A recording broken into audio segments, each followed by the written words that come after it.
அனைவருக்கும் வணக்கம். இன்னைக்கு நம்ம பார்க்க போகிற கண்டென்ட் கொஞ்சம் சுவாரஸ்யமாக தான் இருக்க போகுது. அதுக்கு முன்னாடி நம்ம ஒரு ரொம்ப முக்கியமான ரொம்ப தேவைப்படக்கூடிய ஒரு விஷயத்தை பற்றி நம்ம பேச வேண்டியது இருக்குது. தயவு செஞ்சு ஸ்கிப் பண்ணாமல் ஃபுல்லாக பாருங்கள். இது நம்ம வாக்கு சம்மந்தப்பட்ட விஷயம். நம்ம தமிழ்நாட்டுடைய இறுதி எஸ்ஐஆர் வாக்காளர் பட்டியல் பார்த்திங்கன்னா February 23 கடந்த 23ஆம் தேதி வெளியிடப்பட்டது. இப்படி ஒரு பட்டியல் வந்திருக்கு, ஃபைனலாக இதுதான் பட்டியல் அப்படின்னு சொல்லிட்டு நிறைய பேருக்கு தெரியவே இல்லை இன்னும் வரைக்கும். எலெக்ஷன் வேறு நெருங்கிக்கிட்டே இருக்குது. அதனால் தயவு செஞ்சு நான் சொல்கிற வழிகளை பின்பற்றி உங்களுடைய பேர் அந்த பட்டியலில் இருக்கா இல்லையான்றதை செக் பண்ணிக்கோங்க. நம்ம எலெக்ஷன் கமிஷன் ஆஃப் இந்தியாவுடைய வெப்சைட்டுக்கு போங்க, இல்லைனா நான் அந்த வெப்சைட்டை நம்மளுடைய வீடியோ டிஸ்கிரிப்ஷன்லேயே நான் கொடுக்குறேன். அந்த லிங்க்கை கிளிக் பண்ணி போனீங்கன்னு சொன்னாக்க அங்கே 3 ஆப்ஷனில் நீங்கள் தேடி பார்த்துக்கலாம். முதல்ல உங்கள் எபிக் நம்பரை வச்சு சர்ச் பண்ணி பார்த்துக்கலாம் அப்படின்ட்டு ஒரு வழிமுறை இருக்குது. எபிக் நம்பர் உங்களுடைய ஓட்டர் ஐடியில் இருக்கும். உங்கள் ஓட்டர் ஐடியை எடுத்து பார்த்தீங்கன்னு சொன்னால் அந்த எபிக் நம்பர் இருக்கும். அதை எடுத்து அதில் என்டர் பண்ணி உங்களுடைய பேர் அந்த லிஸ்ட்டில் இருக்கான்றதை செக் பண்ணிக்கோங்க. இரண்டாவது முறை என்னன்னு பார்த்தீங்கன்னா உங்களுடைய டீட்டெயில்ஸ், உங்கள் பேர், உங்களுடைய விவரங்கள்லாம் என்டர் பண்ணி உங்களுடைய பேர் இறுதி வாக்காளர் பட்டியலில் இருக்கான்றதை செக் பண்ணிக்கலாம். மூணாவது பார்த்தீங்கன்னா உங்களுடைய மொபைல் நம்பர், உங்கள் மொபைல் நம்பரை என்டர் பண்ணி உங்களுடைய பேர் இறுதி வாக்காளர் பட்டியலில் இருக்கான்றதை செக் பண்ணிக்கலாம். தயவு செஞ்சு இப்போவே போய் பாருங்கள். இது சாதாரண விஷயம் கிடையாது. நிறைய பேருக்கு பேர் விடுபட்டிருக்கு அப்படின்னு சொல்கிறாங்க. நம்மளுடைய சப்ஸ்கிரைபர் ஒருத்தவங்களே என்னை தொடர்பு கொண்டு இந்த மாதிரி எங்கள் குடும்பத்தில் ஒருத்தருடைய பேர் கூட வாக்காளர் பட்டியலில் இல்லவே இல்லை, நாங்கள் வழக்கமாக டிஎம்கேக்கு தான் வாக்களிக்கிறவங்க, எங்களுடைய பேர் இல்லை வாக்காளர் பட்டியலில் அப்படின்றாங்க.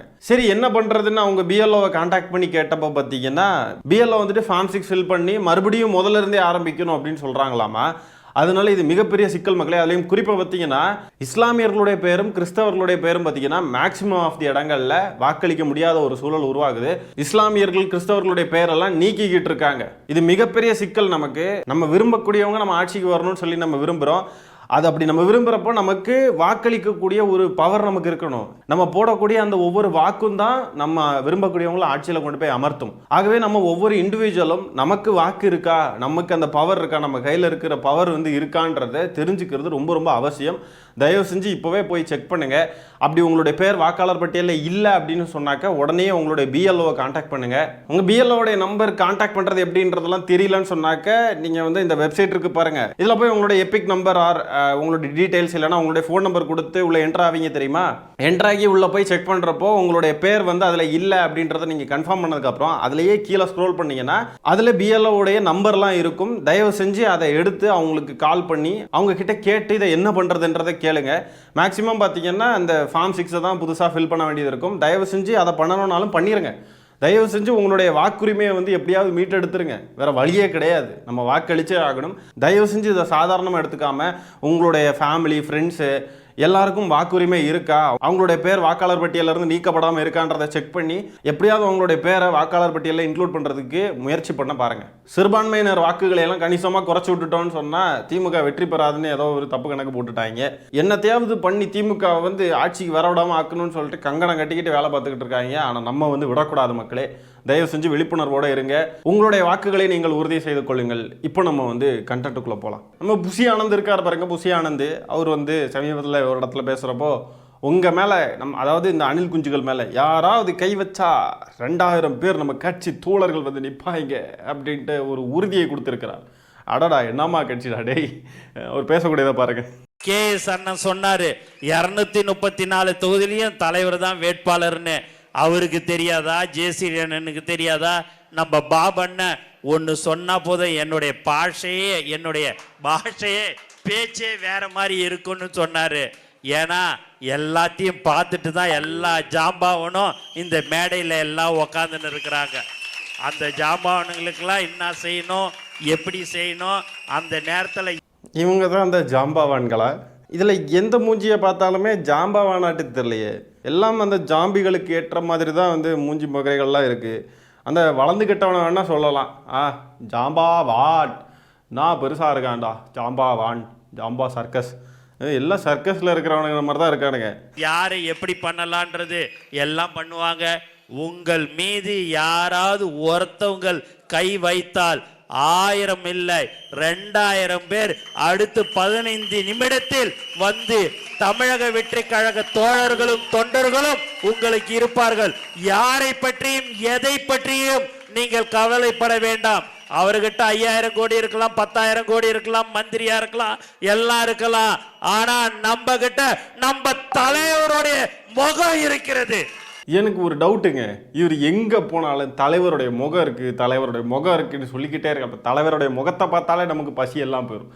தலைவருடைய முகம் இருந்தால் நமக்கு பணம் கிடைக்கும். தலைவருடைய முகம் இருந்தால் எந்த பிரச்சனையிலும் நம்ம தோழர்கள் வந்து நிற்பாங்க அப்படின்றாரு. அப்படி இந்த முகத்தை எங்கே தான் வச்சுருக்காரு, எப்படி வச்சுருப்பாரு? கைக்குள்ளே சுருட்டி வச்சுருப்பாரா, கர்ச்சீஃபாட்டு மடித்து வச்சுருப்பாரா, இல்லை என்ன ஒன்றும் பொருள்.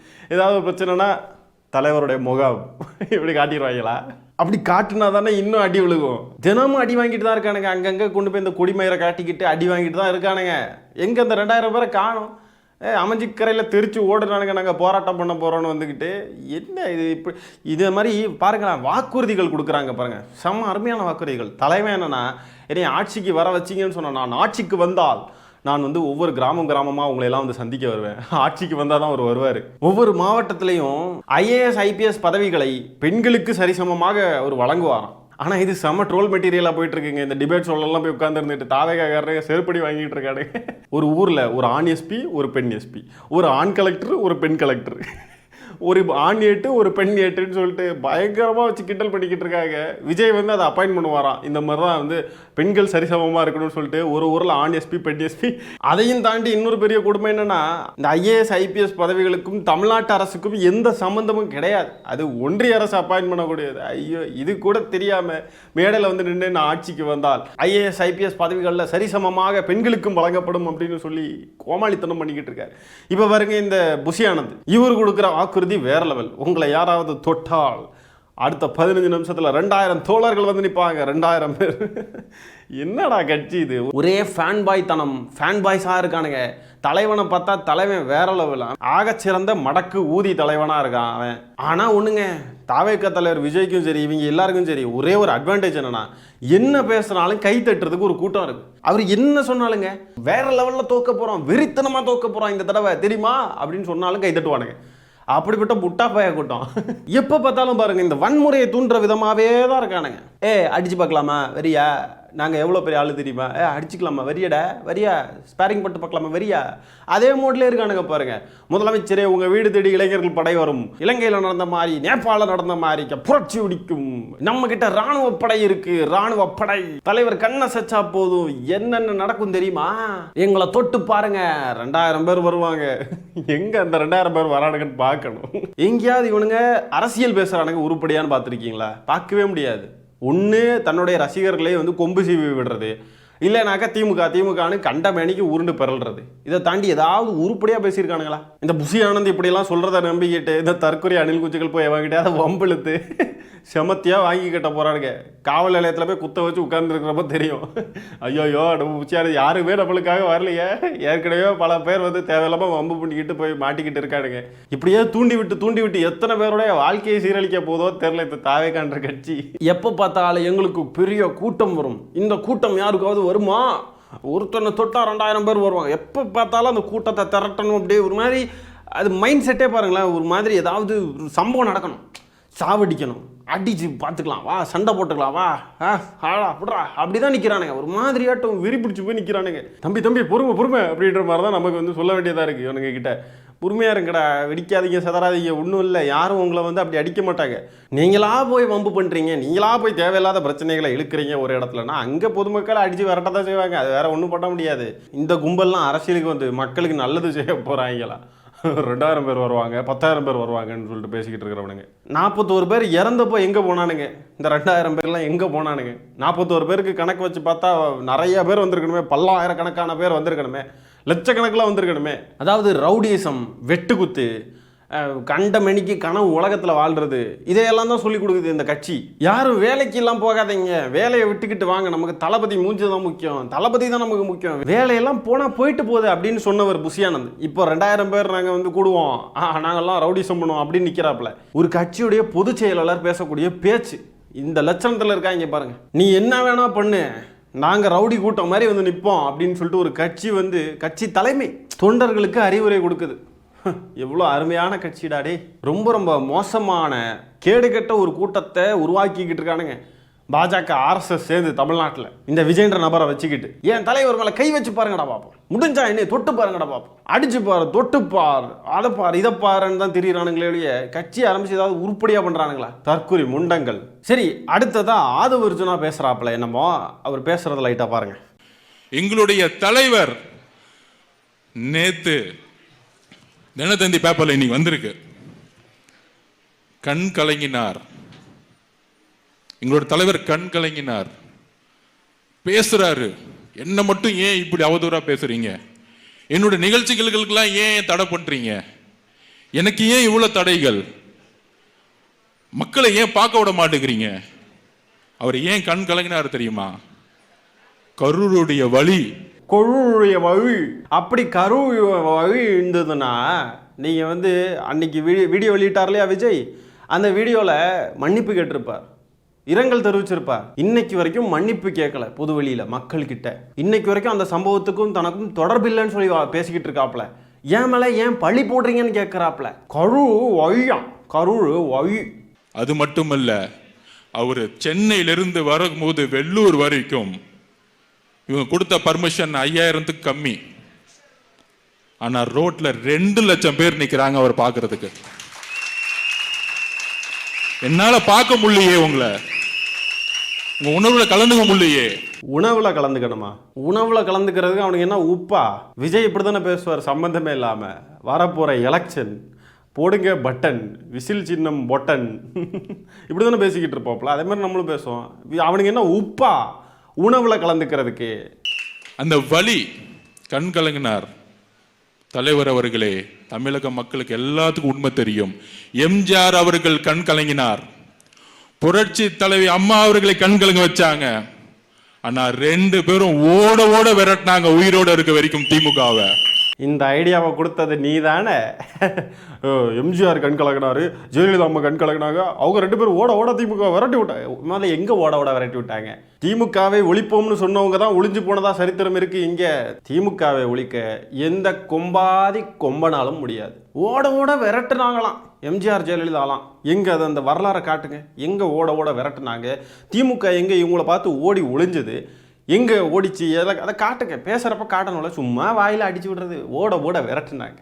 எம்ஜிஆர் ஓட ஓட விரட்டுனா, ஜெயலலிதா ஓட ஓட, அவங்க தான் ஓடி போய் அந்த கட்சியை ஆரம்பிச்சாங்க திமுகலேருந்து. அதிமுகன்னு சொல்லி பேரை வச்சுக்கிட்டு அதை அப்படியே ஆயியே தூக்கிட்டு வெறும் அதிமுகவை வச்சதே ஓடி போய் தான் வச்சாங்க. ஓடி ஓடி தான் ஒளிஞ்சு ஒளிஞ்சு பயந்து பயந்து வச்சாங்க, பயந்தாங்கோழிகள். இந்த ஆதவ அர்ஜுனா தான் இப்படியெல்லாம் ஐடியா கொடுத்துருக்கு விஜய்க்கு. அழுங்க, அழுற மாதிரி இப்படி சீன் கிரியேட் பண்ணால் மக்கள்லாம் பார்த்துக்கிட்டு இருக்காங்கல்ல, உங்களுக்கு வாக்கு வந்துடும். திமுக ஓட ஓட விரட்டலாம். மக்கள் எல்லாம் அந்த அளவுக்கு முட்டாளுன்னு நினச்சிக்கிட்டு இருக்காங்க. 41 பேர் இறந்தப்போ கூட கண்ணீர் வடிக்காத அந்த தற்குறி என்னை கிண்டல் அடிக்கிறாங்க, என்னை நக்கல் பண்ணுறாங்க, என்னை என்னெல்லாம் பண்ணுறாங்க, மக்களை விட்டு என்னை பிரிக்க நினைக்கிறாங்க அப்படின்னு ஒரு ஒப்பாரியை வச்ச உடனே மக்கள்லாம் இதை பார்த்து அப்படியே நம்பிடுவாங்க. நீங்கள் அழுங்க தலைவரே அப்படின்னு டைரக்ஷன் கொடுத்துக்கிட்டு அவரும் வந்து அப்படியே அழுற மாதிரி சீன் கிரியேட் பண்ணுவார். நடிகனுக்கு நடிக்க தெரியாதா? நடிச்சுக்கிட்டு அடுத்த நாள் ஆதவ அர்ஜுனா வந்து இப்படி பேசிக்கிட்டு இருக்காப்புல, தலைவரே எல்லா மக்கள்லாம் பார்த்துக்கிட்டு தான் இருக்காங்க, உங்களை இப்படி அள வச்சுட்டாங்க, எம்ஜிஆர் அள வச்சாங்க, ஜெயலலிதாவை அள வச்சாங்க, திமுக ஓட ஓட விரட்டினாங்க அவங்க, அதே மாதிரி நீங்களும் விரட்டுவீங்க அப்படின்னு சொல்லிட்டு இந்த ஐடியாவெல்லாம் கொடுத்தது வந்து ஆதவ அர்ஜுனன் தான். கரூர் வலி இருக்கான். அந்த கரூர் வலி இருந்தது உண்மையாலுமே சொன்னால், ஜனநாயகன் படம் ஆடியோ லான்ச்சுன்னு சொல்லிட்டு மலேசியாவுக்கு போய் குத்தாட்டம் போட்டார். குத்தாட்டம் அதில் எல்லாம் வலி இல்லையா? நாங்கள் கட்சி தொடங்கி 2 ஆண்டு முடிஞ்சிருச்சுன்னு சொல்லிட்டு அதுக்கு ஒரு ஃபங்க்ஷன் எடுத்து தளபதி தளபதி வாழ்க்கைன்னு டான்ஸ் ஆடிக்கிட்டு இருந்தார். அப்போ வலி இல்லையா? அது எப்படி திடீர்னு இப்போ மட்டும் வலி வந்துச்சு? திடீர் வழியா இது? ஏதோ 2 லட்சம் பேர் திரண்டாங்களாம். இவனுக்கு வர்ற வழியெல்லாம் எண்ணிக்கிட்டே இருப்பானுங்க போல. 1 2 3 4 இவ்வளோ பேர் திரண்டிருக்காங்கன்னு சொல்லிட்டு எண்ணுவானுங்க போல. 2 லட்சம் பேர் வந்தாங்களாம். வாய்க்கு வந்ததெல்லாம் அடிச்சு விட்டுறது அப்படியே. அங்கே ஒரு 40-50 ஜாம்பீஸ் கடந்து உருண்டுக்கிட்டு கிடந்தானுங்க, அவ்வளோதான். ஒரு 50 ஜாம்பீஸ் மொத்தமாக வந்து நடு ரோட்டை மறிச்சா அது வந்து ஒரு மாதிரி பிளாக்டாக தான் ஃபீல் ஆகும். என்ன இது இப்படி வந்து இவ்வளோ விஜய்க்கு அப்படியே கிரேஸ். அந்த 50 ஜாம்பிகளும் ஓரமாக போயிட்டானுங்கன்னா ஒன்றும் தெரியாது, விஜய் ஃப்ரீயாக போயிடலாம். அதாவது இவனு இந்த சீன் கிரியேட் பண்ணுற பாருங்க, மக்களுடைய மைண்டில் வந்து ஒரு விஷயத்தை விதைக்கிறானுங்க. விஜய்க்கு வந்து அப்படியே கூட்டம் கொடுத்து அவ்வளோ கிரேஸ் அப்படி இப்படின்னு சொல்லிட்டு இது பண்ணுறதெல்லாம் ஆக்சுவலாக ப்ராக்டிக்கலாக பார்த்தீங்கன்னா அந்த இடத்துல விஜய் வண்டி போகிறதுக்கு தாராளமாக போக முடியும். ஓரமாக நின்று கை காட்டினானுங்க அப்படின்னா போயிடலாம், விஜய் ஸ்பீடாகவே போகலாம். ஆனால் வேணும்னே பார்த்தீங்கன்னா அந்த 50 பேரும் பார்த்தீங்கன்னா இடையில போய் நிற்பானுங்க. அப்படியே அது கேமராவில் பதிவாகும். என்ன கூட்டம், விஜய்க்கு என்ன அன்பு, அன்பு மழை பொழியுது அப்படின்னு சொல்லிட்டு அப்படியே உருட்டுன்னு உருட்டி தள்ளுவானுங்க. இவ்வளோ தான் இவனுங்க. லட்சக்கணக்கில் கூடுனாங்க அப்படின்ட்டு விதவிதமாலாம் உருட்டுவானுங்க. இப்படி தான் தற்கொலை கூட. சரி மக்களே, இந்த காணொளியை நான் இத்துடன் நிறைவு செய்து கொள்கிறேன். நன்றி, வணக்கம்.